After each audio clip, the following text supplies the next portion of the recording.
Hello guys, welcome to my channel infinity. आज इस video में हम पढ़ेंगे एक बहुत इंपॉर्टेंट एंड बहुत इजी टॉपिक के बारे में जो हर एक एग्ज़ाम में पूछा जाता है, चाहे वो एसएससी का एग्ज़ाम हो, बैंकिंग का हो या फिर किसी कॉलेज का एंट्रेंस एग्ज़ाम हो। हर एक एग्ज़ाम में आपसे ये क्वेश्चन ज़रूर पूछा जाता है जिसका नाम है सिलोजिज्म, जिसको हम सिलॉग्स भी कहते हैं। ये बहुत ईजी एंड कन्फ्यूजिंग टॉपिक रहता है क्योंकि सॉल्व करने का तरीका हर एक स्टूडेंट्स का अलग अलग रहता है, जिससे कि अगर थोड़ा हाई लेवल का क्वेश्चन आ जाता है तो वहाँ पे स्टूडेंट्स अटक जाते हैं।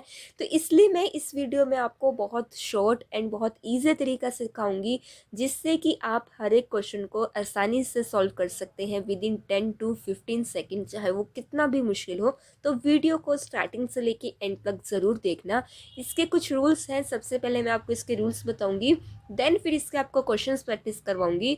तो रूल्स बताने से पहले मैं आपको कुछ इंपॉर्टेंट पॉइंट्स बताऊंगी, तो बहुत ज़रूरी रहते हैं सिलॉग्स को सीखने के लिए। तो चलिए पहले उन इंपॉर्टेंट पॉइंट्स के बारे में जान लेते हैं। तो पहला पॉइंट है, if direct relationship is not given than anything is possible.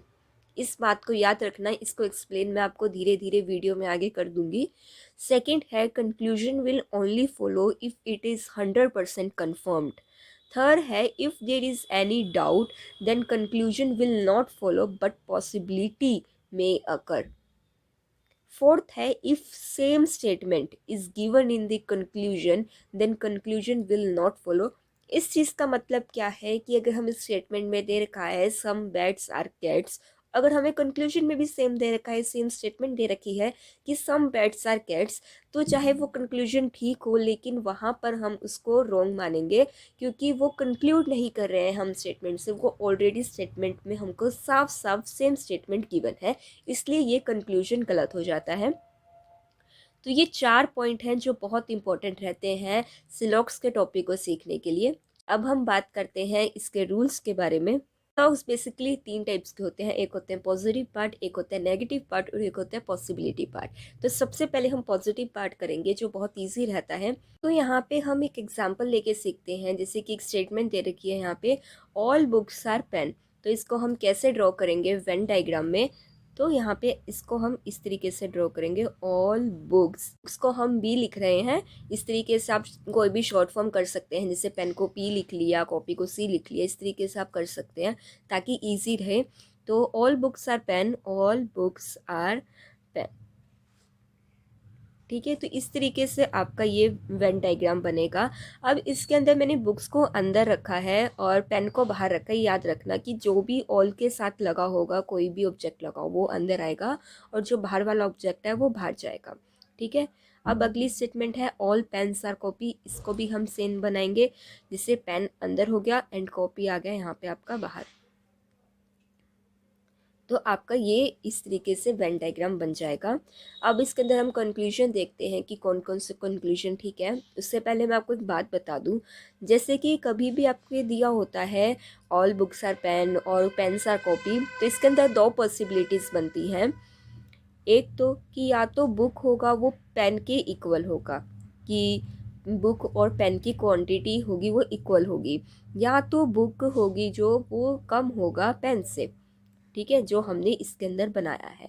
तो हम अगर कंक्लूजन में, जैसे कि मैंने आपको पहले पॉइंट्स बताए थे कि अगर हमारा कंक्लूजन 100% नहीं करेक्ट है तो उसको हम टिक नहीं करते हैं, वो हमारा राइट नहीं होता है। अगर आपसे ये पूछ लिया जाए कि ऑल पेन आर बुक, तो क्या वो करेक्ट होगा? वो नहीं करेक्ट होगा क्योंकि हमें पता नहीं है कि पेन ज़्यादा है या इक्वल है। पेन ऑब्वियसली कम नहीं होगा, पेन या तो इक्वल होगा या ज़्यादा होगा, लेकिन हमें ऑल पेन आर बुक नहीं पता हमें कि वो है या नहीं है। तो इसलिए ये वाली स्टेटमेंट हमारी गलत हो जाती है।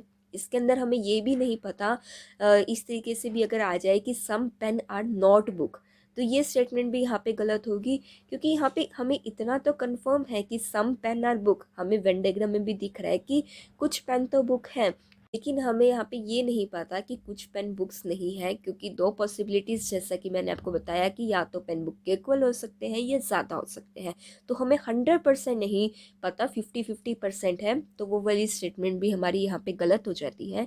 तो 100% पॉजिटिव पार्ट्स में क्या आता है, आप ये कंक्लूजन देख लीजिए। मैं आपको बता देती हूँ कौन कौन से सही है, कौन कौन से गलत है। आप खुद जज कीजिए इसको देखकर, इस वाले वेन डायग्राम को देखकर आप खुद जज कर सकते हैं। जैसे कि फर्स्ट कंक्लूजन है ऑल बुक्स आर कॉपी, तो ऑल बुक्स आर कॉपी हमें वेन डायग्राम में दिख रहा है कि जो कॉपी है वो बड़ा है और बुक्स है वो कॉपी के अंडर आ रहा है, तो मतलब ये ठीक है। सम बुक्स आर पेन, सम की बात हो रही है, सम बुक्स आर पेन। हमेशा याद रखना कि अगर सारे बुक पेन हैं तो कुछ बुक्स तो पेन होंगे ही ना, तो इसलिए सम बुक्स आर पेन यहाँ पर करेक्ट हो जाता है। लेकिन यहाँ पर some books are not pen अगर आएगा तो करेक्ट नहीं होगा, क्योंकि हमें स्टेटमेंट में साफ साफ देख रखा है कि ऑल बुक्स आर पेन, तो इसलिए ये वाली जो सेकंड स्टेटमेंट है ये भी करेक्ट है। अगली स्टेटमेंट है सम पेन्स आर बुक, ठीक है, ये भी ठीक है। मैंने आपको बताया कि दो पॉसिबिलिटी यहाँ पे बनती हैं पेन और बुक के बीच में, कि या तो बुक इक्वल होगी या कम होगी, लेकिन कुछ पेन्स तो बुक के ज़रूर इक्वल होंगे, ये 100% कन्फर्म है, तो इसलिए सम पेन आर बुक ये आपका करेक्ट है। अगला है सम कॉपी आर पेन, ये भी सेम है। देखो कॉपी आपके पास यहाँ पे बाहर है, पेन इधर साइड है, तो कुछ कॉपीज तो पेन होंगी ही, तो इसलिए ये स्टेटमेंट भी आपकी करेक्ट हो जाएगी। अगला है सम बुक्स आर कॉपी, ये भी करेक्ट है, क्योंकि बुक्स आप देख लो कि इसके अंदर आ रहे हैं और ऑल बुक्स आर कॉपी हैं, तो ऑब्वियसली सम बुक्स आर भी कॉपी होंगी, तो ये भी आपकी स्टेटमेंट करेक्ट है। ये स्टेटमेंट हमने पहले ही गलत बोल दी है कि ऑल पेन आर बुक नहीं हो सकते हैं, क्योंकि यहाँ पे दो केसेस बन रहे हैं। अगला है ऑल कॉपी आर पेन, ये भी यहाँ नहीं हो सकते हैं, सेम इसी चीज़ की तरीके से कि कुछ कॉपी पेन तो हैं, लेकिन हमें ये नहीं पता कि कॉपी पेन के इक्वल है या फिर ज़्यादा है, तो ये स्टेटमेंट यहाँ पे आपकी गलत हो जाती है। ऑल कॉपी आर बुक, ये भी गलत हो जाती है सेम लॉजिक के कारण। तो इस तरीके से यहाँ पे आपकी जो 5 स्टेटमेंट है ये करेक्ट है और ये जो 3 स्टेटमेंट है ये गलत है। अगर आपको नहीं समझ आ रहा है तो एक बार आप इसको स्टेटमेंट को दोबारा रीड कीजिए, वेन डायग्राम को देखिए, फिर आपको समझ आ जाएगा कि इसके अंदर क्या कहना चाह रहे हैं। नेक्स्ट आता है नेगेटिव पार्ट। नेगेटिव पार्ट का मतलब क्या है, आपको मैं एग्जांपल देके बताती हूँ। हमने पहले पढ़ा ऑल बुक्स आर पेन, ये हमने वेन डायग्राम में बनाना सीख लिया, all books are pen, basic सा ये डायग्राम बनेगा। अब अगला है नो पेन इज कॉपी, कोई भी पेन कॉपी नहीं है, ठीक है। तो इसको हम वेन डायग्राम में कैसे ड्रॉ करते हैं, तो नो पेन इज कॉपी, सबसे पहले हम इधर कॉपी बनाएंगे अलग से और पेन और कॉपी में बीच में से लाइन मार के इधर क्रॉस कर देंगे कि कोई भी पेन कॉपी नहीं है, ठीक है। इस तरीके से आपका ये डायग्राम बनता है। अब कंक्लूजन में लेते हैं नो बुक इज कॉपी। अब जो सारी बुक्स हैं वो पेन है और कोई भी पेन कॉपी नहीं है, आपको वेन डायग्राम में दिख रहा होगा, तो कोई भी बुक भी कॉपी नहीं, तो मतलब ये वाला जो कंक्लूजन है वो ठीक है। अगला है नो कॉपी इज पेन। अब इसके अंदर क्या है कि हमें क्या दे रखा है कि नो पेन इज कॉपी, कोई भी पेन कॉपी नहीं है, तो ऑब्वियसली कोई भी कॉपी पेन नहीं होगा। यहाँ पे अगर हम ऐसे क्रॉस लगा देते हैं तो आपस में ये दोनों इक्वल नहीं होते हैं, ये दोनों आपस में नहीं कोई रिलेशन होता है इन दोनों के बीच में, तो ये भी आपकी स्टेटमेंट करेक्ट है। लेकिन अगर आपके कंक्लूजन में ये लिखा आ जाए नो पेन इज कॉपी, तो वो गलत हो जाएगी। क्यों? क्योंकि हमारा जो रूल नंबर 4 था इम्पोर्टेंट पॉइंट्स में कि कोई भी स्टेटमेंट एग्जैक्ट स्टेटमेंट अगर कंक्लूजन में आ जाती है तो वो गलत होती है, तो इस तरीके से आपका ये दोनों स्टेटमेंट करेक्ट है। नेक्स्ट पार्ट रहता है पॉसिबिलिटी का, में हम स्टेटमेंट रीड करते हैं ऑल एप्पल्स आर मैंगोज। हमने ये भी बनाया था पहले, बहुत ईजी है बनाना, ऑल एप्पल्स आर मैंगोज हमने बना दिया। अगला है some mangoes are oranges, some mangoes, कुछ मैंगोज हैं वो ऑरेंजेस हैं, ठीक है। इसको हम कैसे ड्रॉ करते हैं, तो सबसे पहले यहाँ पे एप्पल और ऑरेंजेस के बारे में कोई रिलेशन नहीं गिवन, तो हम एप्पल को थोड़ा साइड में रखते हैं और सम मैंगोज आर ऑरेंजेस, तो इसको हम इस तरीके से ड्रॉ करेंगे। ये वाला ऑरेंज का होगा कि कुछ मैंगो हैं वो ऑरेंजेस हैं, ठीक है। अब हम कंक्लूजन पर आते हैं, तो पहला है it is possible that all mango are apple. क्या ये पॉसिबल है कि ऑल मैंगो एप्पल हो सकते हैं? जैसा कि हमने जो फर्स्ट केस देखा था पॉजिटिव पार्ट्स में, तो हमने देखा था कि दो यहाँ पे केसेस बनते हैं, या तो मैंगोज हैं वो इक्वल है एप्पल्स के, या तो जो एप्पल है वो स्मॉलर है मैंगो के, ठीक है। तो पॉसिबिलिटी है ये दोनों पॉसिबिलिटी है, 50-50% यहाँ पे इनकी पॉसिबिलिटीज़ आती हैं। तो हमारे पास कंक्लूजन में क्या लिखा हुआ है, इट इज़ पॉसिबल, ठीक है, पॉसिबल वर्ड यहाँ पे लिखा हुआ है, और पॉसिबल की जगह कई बार कंक्लूजन में कैन भी करके भी आ जाता है, मे भी करके भी आ जाता है, वो भी एक पॉसिबिलिटी में ही काउंट होता है। तो कंक्लूजन क्या है, it is possible that all mangoes are apple. तो हाँ, ये पॉसिबल है, हमारी इन दो पॉसिबिलिटीज़ में एक पॉसिबिलिटी है हमारी ये, तो मतलब ये कंक्लूजन आपका ठीक है। It is possible that some orange are not apple. ठीक है, हमें यहाँ पर एप्पल और ऑरेंज के बीच में कोई रिलेशन नहीं गिवन। ऑरेंज एप्पल हो भी सकते हैं, नहीं भी हो सकते हैं, हमें नहीं पता। ठीक है, तो अगर जो हमें नहीं पता होता तो मतलब वो पॉसिबिलिटी हो सकती है। जैसे कि मैंने आपको जो इम्पोर्टेंट पॉइंट्स बताए थे पहले, उसके अंदर आपका पॉइंट था कि अगर हमारे पास कंक्लूजन 100% करेक्ट नहीं है तो मतलब वो राइट नहीं होगा कंक्लूजन, लेकिन पॉसिबिलिटीज़ हो सकती हैं। तो इसलिए ये वाली स्टेटमेंट भी आपकी करेक्ट हो गई। ठीक है, it is possible that all apple are mango. अब क्या है कि ऑल एप्पल आर मैंगो, ये तो हमें साफ साफ दिख रहा है, इसमें कोई पॉसिबिलिटी की बात ही नहीं है। ये तो मतलब हमें दे ही रखा है कि ऑल एप्पल्स आर मैंगोज। तो मतलब यहाँ पे कोई पॉसिबिलिटी नहीं है, यहाँ पे 100% हमें कंफर्म है कि ये एक कंक्लूजन हो सकता है, क्योंकि हमें स्टेटमेंट में गिवन है, ये एक स्टेटमेंट ही है, तो मतलब पॉसिबिलिटी नहीं है ये, तो ये स्टेटमेंट आपकी गलत हो जाएगी। अगला है, it is possible that some oranges are apple. Some oranges are apple, हो सकता है, जैसे कि हमने बोला कि दो केसेस हैं, इन दोनों के बीच में कोई रिलेशन नहीं गिवन, तो ऑरेंजेस एप्पल हो भी सकते हैं, नहीं भी हो सकते हैं। यहाँ पे हमने पहला केस देख लिया कि ऑरेंजेस एप्पल नहीं है, तो मतलब एप्पल हो भी तो सकते हैं ना, एक ये भी तो केस है ना, तो इसलिए ये वाला आपकी स्टेटमेंट करेक्ट हो गई। तो ये थे कुछ बेसिक रूल्स जो हर एक स्टूडेंट को पता होने चाहिए कोई भी सिलोक्स का टॉपिक करने से पहले। अब हम जाते हैं तो एक हाई लेवल पे, जिसमें कि क्वेश्चन आ जाते हैं ओनली अ फ्यू, ओनली, इस टाइप की स्टेटमेंट आ जाती है, आइदर वाले क्वेश्चंस आ जाते हैं। तो उसको हम कैसे सॉल्व करें, आपको बेसिक पता लग गया है कि कैसे ड्रॉ करना है वेन डायग्राम को। अगर नो कॉपीज पेन है तो ऐसे क्रॉस लगा के करना है, सम है तो हम ऐसे थोड़ा सा हाफ वे में वेन डायग्राम को बनाते हैं। अगला हम पढ़ेंगे concept of only a few. ठीक है, ओनली अ फ्यू क्या होता है, means only some A are B, some A are not B. यानी कि अगर दे रखा है only a few A are B, हमें अगर ये स्टेटमेंट दे रखी है तो हम इसको ड्रॉ कैसे करते हैं, सबसे पहले हम वो सीख लेते हैं। इस तरीके से हम ए बनाएंगे। ठीक है, अब हमें ओनली अ फ्यू मतलब कुछ ही ए बी हैं, सारे ए बी नहीं हैं, इसका मतलब ये होता है। तो यहाँ पे हम कुछ ए का थोड़ा सा पार्ट लेंगे और उसको हम लिख देंगे कि ये क्या है, बी है। ठीक है, ये बी के अंदर आते हैं जो कुछ ए का पार्ट है, इस तरीके से हम बना देते हैं। अब इस तरीके से आज ये भी आ जाता है, नॉट वाली स्टेटमेंट भी आ जाती है कि only a few are not B. ठीक है, तो इसको हम कैसे बनाते हैं कि ए बनाएंगे, कुछ ए का पार्ट क्या है, बी नहीं है। ठीक है, इस तरीके से हम इसको वेन डायग्राम में ड्रॉ कर देते हैं। अब हम आगे रीड करते हैं कि इसका क्या मतलब होता है। इसका मतलब होता है कि only some A are B and some A are not B. ठीक है, कुछ ए बी है और कुछ ए बी नहीं है। यहाँ पे हमें 100% दे रखा है कि कुछ ए बी नहीं है। जैसे अगर हमें सिर्फ सम वाला दे रखा होता है कि सम ए आर बी, हमें इसके अंदर ये नहीं कंफर्म होता कि कुछ ए बी है या नहीं है, हमें कंफर्म नहीं होता। लेकिन यहाँ पे हमें पूरा 100% कंफर्म होता है कि कुछ ए बी नहीं है। Here we can conclude that some A are not B, but we cannot conclude that B are not A because we don't know how much part of B is inside of A. B may or may not be completely inside of A. ठीक है, हम यहाँ पर A को तो लेके confirm है कि A का कितना पार्ट B के अंदर है, कितना नहीं है, लेकिन हम यहाँ पर B को लेके कंफर्म नहीं है। ऐसा भी तो हो सकता है ना कि A हो और यहाँ पे जो थोड़ा सा पार्ट हो ये पूरा ही B हो, ये भी एक हो सकता है। या फिर एक ये हो सकता है कि ये ए है और इसका कुछ पार्ट बी के अंडर है।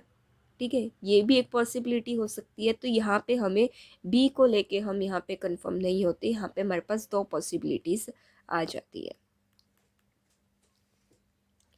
इसका क्वेश्चन हम आगे करेंगे, एक बार आप बस इतना समझ लीजिए कि ओनली अ फ्यू का कॉन्सेप्ट क्या होता है।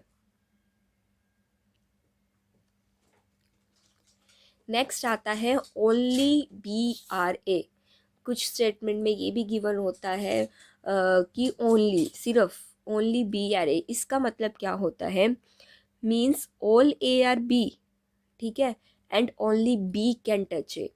मतलब अगर हमारे पास ये दे रखा है ओनली बी आर ए, ठीक है, तो ए को हम अंदर रखेंगे, ठीक है, जो ओनली के साथ जो भी ऑब्जेक्ट लगा होगा उसको हम बाहर रखेंगे और ए को अंदर रखेंगे। और ये दे रखा है कि सिर्फ जो बी है ना वो ही ए हो सकता है, उसके अलावा ए को कोई और टच नहीं कर सकता। तो एग्जाम्पल लेते हैं, जैसे कि दे रखा है ओनली पेन आर पेंसिल, ठीक है। अब जैसे कि हम दोनों को पी नहीं ले सकते तो इसको हम थोड़ा सा अलग लेंगे, इसको पी सी ले लो और इसको पी ले लो। तो only pen are pencil, only वाली को हम सबसे पहले बाहर रखेंगे, पेन को बाहर रखेंगे और अंदर क्या जाएगा? P C, okay. और some pen are book, some pen are book. अब हमारा क्या था कि जब हमने पहले सम वाली स्टेटमेंट देखी थी तो हमें कंफर्म नहीं था कि जो अंदर वाला पार्ट होता है वो इंक्लूड होगा बाहर वाले के साथ या नहीं होगा। लेकिन यहाँ पर हमें 100% कन्फर्म है कि पीसी को तो कोई टच नहीं कर सकता ना। तो सम पेन आर बुक, तो यानी कि ये कुछ पेन बुक है, ठीक है। तो यानी कि जो पीसी है वो बुक नहीं हो सकता, पीसी को सिर्फ पेन ही टच कर सकता है। आ गया समझ? बहुत सिंपल टॉपिक है, बस थोड़ी सी प्रैक्टिस की नीड होती है और ये बहुत इजीली समझ आ जाता है। इसके हम जो क्वेश्चंस हैं वो आगे देखेंगे। अभी बस एक लास्ट कॉन्सेप्ट रहता है आइदर और वाला, वो हम देख लेते हैं फटाफट कि वो कहाँ पर यूज़ होता है। ये दो पेयर्स के लिए यूज़ होता है, सम और नो, ऑल और सम नो। अब ये कहाँ यूज़ होता है? तो एक कंडीशन होती है, this condition will be applied if both conclusions are wrong, कि दोनों कंक्लूजन रॉन्ग है, and either of them can be true, और उनमें से कोई एक ही ट्रू हो सकता है, ठीक है। या तो ए ट्रू होगा या बी ट्रू होगा। इसको हम आगे देखते हैं, एग्जाम्पल करेंगे, उससे आपको ज़्यादा क्लियर समझ आएगा कि मैं क्या कहना चाह रही हूँ। तो चलिए हम अब क्वेश्चन करते हैं। ये कुछ बेसिक क्वेश्चन है, पहले हम उसको प्रैक्टिस कर लेते हैं, देन हम थोड़े डिफिकल्ट क्वेश्चंस पे आएंगे। ये प्रीवियस ईयर के क्वेश्चंस लिए मैंने जो बैंकिंग एग्जाम में आए थे। सबसे पहले स्टेटमेंट को रीड करेंगे और साथ के साथ वेन डायग्राम बनाएंगे, देन हम कंक्लूजन को वहाँ से कंसीडर करेंगे। पहली स्टेटमेंट है some beds are sofa. Some वाला आपको मैंने बताया था कैसे बनेगा, some beds are sofa, okay. Some sofa are chair, some sofa are chair, okay. All chair are books, जो सारी चेयर्स हैं वो बुक्स हैं, तो हम सारी चेयर्स को बुक्स के अंदर कर लेते हैं। यहाँ पे थोड़ा सा रॉन्ग हो गया, दोबारा बनाते हैं, थोड़ा बड़ा डायग्राम बनाएंगे। Some beds are sofa, some beds को भी लिख देते हैं are sofa, okay. Some sofa are chair, okay. All chair are books, all chair are books, okay. आपका ये इस तरीके से वेन डायग्राम बनेगा। अब हम कंक्लूजन पे आते हैं। Some beds are chair, some beds are chair. हमें बेड और चेयर में यहाँ पे कोई रिलेशन नहीं दिख रहा, बहुत दूर दूर हैं दोनों, हमें नहीं पता कि कुछ बेड्स चेयर हैं या नहीं है, हो भी सकते हैं नहीं भी हो सकते। अगर हमें यहाँ पे पॉसिबिलिटी वाला कंक्लूजन दिया होता, कैन बी या पॉसिबिलिटी वर्ड ऐसा कुछ दिया होता तो ये शायद ठीक होता, लेकिन यहाँ पे कोई भी पॉसिबिलिटी का नहीं दे रखा, तो मतलब ये वाला आपका कंक्लूजन क्या हो गया? गलत हो गया। अगला कंक्लूजन है some sofas are book, some sofa are book. हमें वेन डायग्राम में साफ साफ दिख रहा है कि कुछ सोफ़ा का पार्ट है वो बुक्स में आ रहा है, तो मतलब आपका ये कंक्लूजन ठीक है। बहुत सिंपल है क्वेश्चन, प्रीवियस ईयर में क्वेश्चन आ रखा है और आप देख लो कि बहुत कम ही सेकंड में ही आपका सॉल्व हो गया। बस यहाँ पे आपको डायग्राम अच्छे से बनाना है, उसको अच्छे से रीड करना आना चाहिए और आपका कंक्लूजन बहुत जल्दी निकल जाएगा।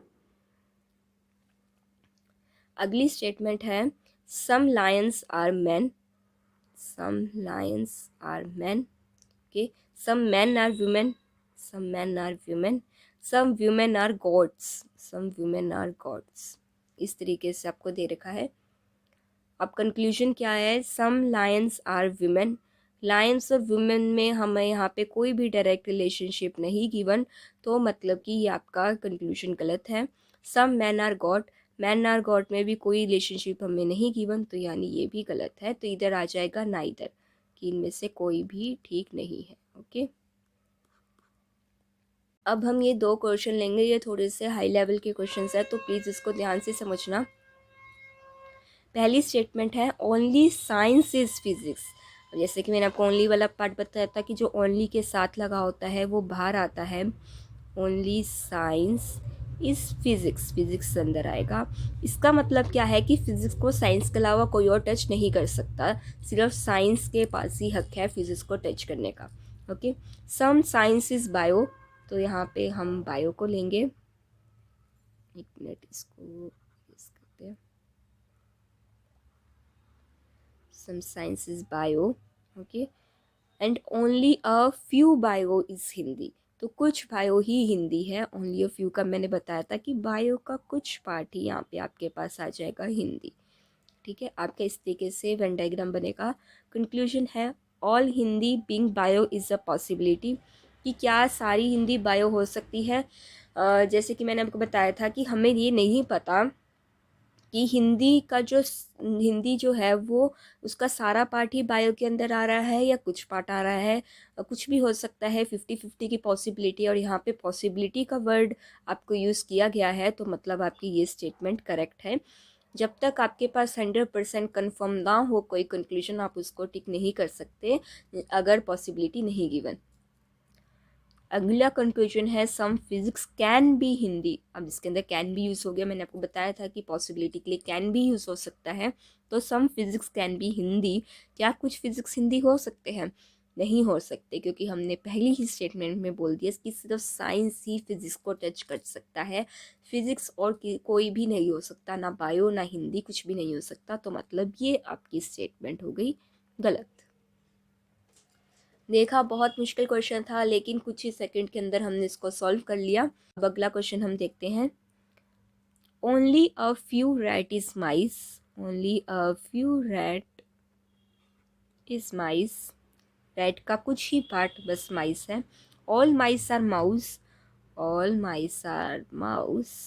Okay, no mouse is cat, no mouse is cat. इस तरीके से हमारा डायग्राम बन गया। All mouse is rat, all mouse is rat, हमें कोई इसके अंदर रिलेशनशिप नहीं गिवन। डायरेक्ट की हो भी सकता है, नहीं भी हो सकता, हमें कोई रिलेशनशिप नहीं गिवन, तो मतलब ये आपकी स्टेटमेंट हो गई गलत। सम माउस इज़ नॉट रैट, ये भी हमें नहीं पता कि ये है भी या नहीं है, तो ये भी गलत हो गई।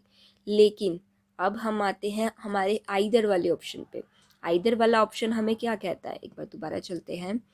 आइदर वाला कॉन्सेप्ट क्या कहता है कि दो आपके कंक्लूजन होने चाहिए, वो दोनों कंक्लूजन आपस में कॉन्ट्राडिक्ट कर रहे हों, आपस में ऑपोजिट हों, और उन दोनों में से कोई एक ही ठीक हो सकता है।